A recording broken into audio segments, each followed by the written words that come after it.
Imagina um rei fugindo de guerra, atravessando o oceano com toda a corte, para chegar num país sem esgoto, sem palácio, sem Uber e declarar: agora é aqui que eu governo.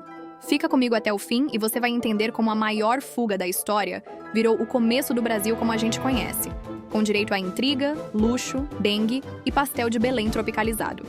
A Europa de 1807 estava pegando fogo, literalmente. Napoleão Bonaparte, o homem que decidiu que guerra era o novo networking, já tinha dominado metade do continente e agora queria Portugal. Por quê? Porque os portugueses insistiam em negociar com os ingleses, os inimigos mortais dos franceses. E Napoleão, com todo o seu charme diplomático, leia-se, exército gigante, mandou um ultimato.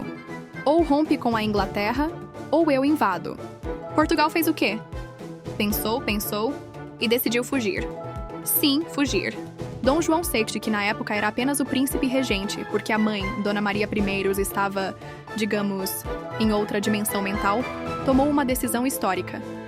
Vamos mudar a capital do reino para o Brasil. E não foi só ele. Foram cerca de 15 mil pessoas, entre nobres, ministros, soldados, cozinheiros, babás, papagaios, baús, pratarias, instrumentos musicais e até o arquivo real. Tudo isso socado em uma frota de navios que mais parecia uma mudança da 25 de março em plena tempestade. A travessia foi um capítulo à parte. Imagine 15 mil pessoas, acostumadas a viver em palácios, dentro de navios fedorentos, quentes, apertados, sem banheiro e com comida questionável. Dom João, com sua conhecida delicadeza estética, passou metade do tempo vomitando, a outra metade tentando manter as coroas longe do mofo. Mas contra todas as apostas e bactérias, eles chegaram. Em janeiro de 1808, Dom João chega à Bahia. E o povo, claro, ficou maravilhado. Um rei! Um rei de verdade com coroa e tudo. Pena que o próprio Dom João achou Salvador meio pequena demais para tanto trono. Então, depois de algumas semanas, e com aquela elegância típica de quem troca Airbnb, ele resolveu continuar a viagem, até o Rio de Janeiro.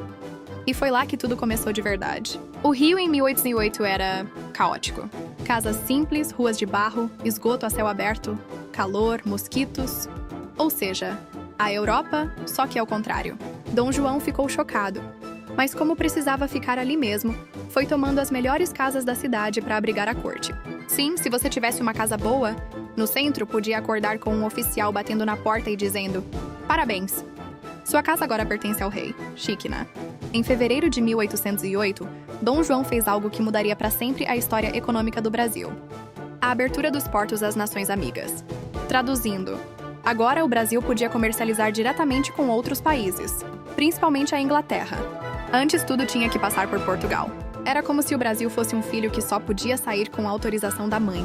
Agora, ele podia pedir pizza direto. Essa decisão foi o primeiro passo para acabar com o monopólio português e deixar os ingleses entrarem com tudo.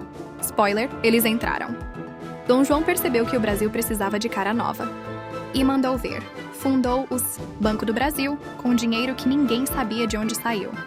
Criou a Imprensa Régia, porque jornal bom é jornal que o rei aprova.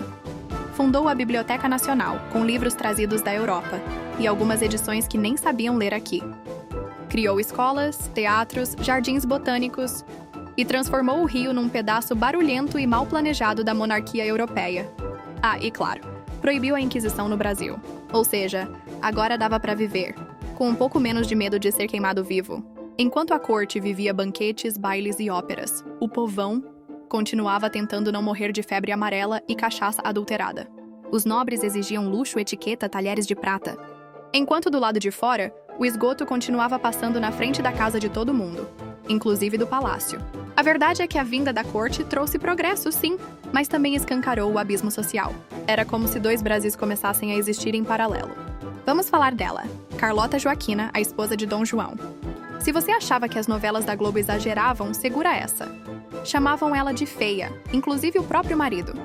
Diziam que tinha amantes escondidos até no armário. Tinha planos secretos de tomar o trono pro filho, Dom Miguel. E odiava o Brasil com todas as forças. Carlota andava pelas ruas do Rio com um lenço cobrindo o nariz. Não pela pandemia, mas pelo cheiro mesmo. Napoleão foi derrotado. A Europa ficou em paz, por 5 minutos. E Portugal mandou aquela mensagem: alô, Rei João, pode voltar. Dom João VI já estava até acostumado com o calor do Brasil.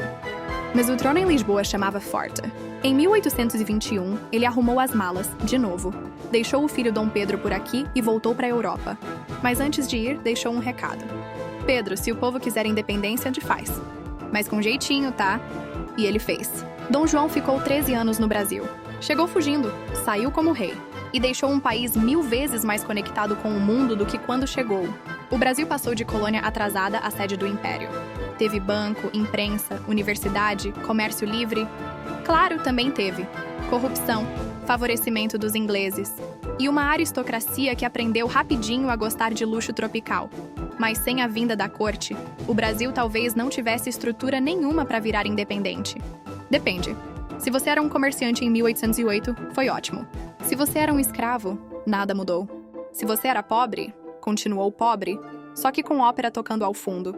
Se você era da nobreza portuguesa, parabéns, agora você tinha um palácio com vista para o Corcovado. Mas em termos históricos, foi um divisor de águas. Aquele momento em que o Brasil deixou de ser só uma colônia exótica e virou problema de Estado. E aí, a família real fez bem em vir pro Brasil? Ou só fugiu e se deu bem com isso? Comenta aqui.